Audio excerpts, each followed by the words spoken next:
ଗଣେଶଙ୍କର ତିନୋଟି ପ୍ରିୟ ମନ୍ତ୍ର ଓ ଏହାର ଅର୍ଥ। ପ୍ରଥମ ମନ୍ତ୍ରଟି ହେଲା ବକ୍ରତୁଣ୍ଡ ମହାକାୟ ସୂର୍ଯ୍ୟକୋଟି ସମପ୍ରଭ ନିର୍ବିଘ୍ନଂ କୁରୁ ମେ ଦେବ ସର୍ବକାର୍ୟେଷୁ ସର୍ବଦା।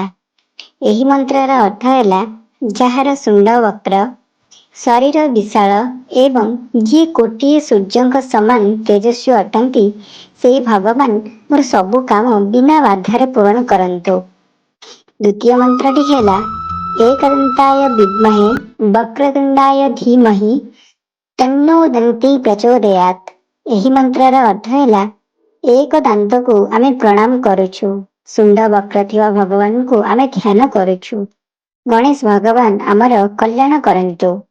ତୃତୀୟ ମନ୍ତ୍ରଟି ହେଲା ଏକଦନ୍ତାୟ ସୁଧାୟ ସୁମୁଖାୟ ନମୋ ନମଃ ପ୍ରପନ୍ନ ଜନପାଳାୟ ପ୍ରଣତାତି ବିନାଶିନେ।